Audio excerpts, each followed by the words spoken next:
Hi, everybody. Dan Illman, Ashley Mailloux. Two graded stakes races on tap at beautiful Del Mar on Saturday. Let's kick off the late pick five with race number 6. This is the grade 3 Sorrento for some talented 2-year-old fillies. As we take a look at this field, there are some well-bred horses, and there are horses in here that have done some very good things, including the 2 Dreamfire, who pulled off an upset against stakes competition as a first-time starter at Pleasanton.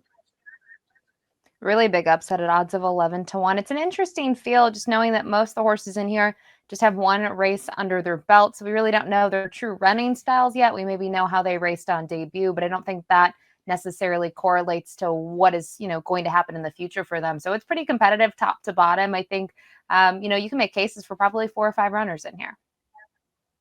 You make an excellent point as we throw up the Timeform US pace projector about let's not pigeonhole them into this pace projector just yet, because these horses are still learning how to run, what their best running style is. Thus far, from limited data, the 8 Benedetta was very, very fast in her debut at Los Alamitos. And I guess if it ain't broke, don't fix it. This expensive 2-year-old in training purchase is likely going to show some speed. Yeah, I think the big thing with Benedetta being, the likely pace setter in here has to do with the way she made the lead in her debut. I mean, she kind of caught a flyer and was a couple lengths ahead where others were on the lead, but it wasn't just that easy for them. So I pretty much agree with this. I could see Benedetta also at that outside post clearing the field. Several of these horses are coming out of a maiden special weight earlier in the Del Mar meet last month. One of them, Feisty Matoli, was beaten that day, but I thought she did some good things. She cruised up 4 wide on the turn, and it looked like for a second that she was going to go right on by. She flattened out just a little bit late. I think it's interesting that Peter Miller is removing blinkers. It's a move that he's had success with in the past with 2-year-olds. You stole my thunder. I thought the blinkers off was interesting. She also does draw the inside, which maybe not the best place to be as a pretty inexperienced 2-year-old. But the equipment change I thought was interesting. She didn't really get beaten by much, right? She only missed by half a length. And I like that Ramon Vasquez is going to climb aboard. I know the numbers at Del Mar for the duo haven't been the strongest, but I think Ramon's certainly one to always watch out in California. Here's Dreamfire. She was confidently entered against winners in the Everett Nevin at Pleasanton, and she just showed high speed from the start. She opened up at will on the turn and just put this field in their place. She earned a respectable 71 Beyer speed figure. She's got a little bit of pedigree. Her dam was a grade 2 placed 2-year-old on the turf, and maybe she'll just show some more speed again. This is a little bit of a tougher test, I believe. It is a tougher test, and I think the other thing is it's just a different track now. She got to go 6 furlongs versus 5.5 at Pleasanton. But talk about fast fractions. I mean, her race was extremely fast. But you just wonder, kind of given the conditions, if that played into it. But I thought she raced very, very well against males. The number 3 is Dua, who unsurprisingly was sent off at odds on in her debut as a Bob Baffert-trained first-time starter. The daughter of Arrogate showed speed and grit in that race. Let's turn into the stretch, and Dua battling it out in between horses. These fractions are fast. You see on the outside, Feisty Matoli sticks ahead in front, but to Dua's credit, she refuses to lose. And I like that she was able to split horses and still advance. Sometimes horses chicken out for lack of a better word. And she was pretty game and dead set on, continuing to move forward. So I thought that was a really positive sign. And Bob Baffert's had a ton of success. I believe he's going for his 8th Sorrento with Dua in here. And you just don't know. We see a good debut. You don't know what's next. She could really take a step forward. Also coming down from Pleasanton along with the 2 Dreamfire is the number 4. That's Vino's Angel, and she was bet down to 3-5. Everybody knew at Pleasanton that Vino's Angel could run, and she didn't disappoint. She pushed the pace early. She takes over, and this is a very likable performance. It's likable because, you're watching her as she starts to stride away. She's really not called upon in those early sort of, when she starts to clear. And you can see a little bit of encouragement at this point, but I would not say she was necessarily hard ridden at any point in the stretch. So you wonder if there's anything left in the tank. And looking at her workout since that race, she's had some actually really nice drills at Del Mar. Cathira is the most experienced horse in the race. She's the number 5. She's already raced twice, and she took a nice step forward from start 1 to start 2. Let's watch that race at Santa Anita. Her maiden race going 5/8 of a mile. She showed nice tactical speed, and I like that she is able to pass a shorter priced horse in the stretch. A lot of these 2-year-olds, they're speed crazy. They win on the lead. This horse showed some gumption and willingness to pass another.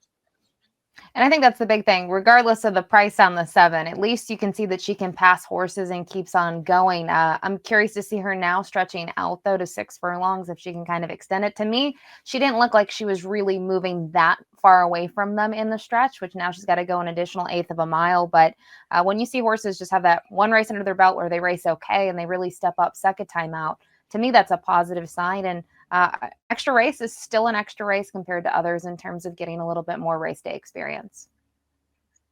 From the most experienced runner in the field to the least experienced, the number 6 Motet's going to be making her career debut. She is by Motown. She sold for $20,000 earlier this year after breezing an eighth of a mile and 10 and change at the sale. There's a lot of turf close up in this family, but also some speed and precocity.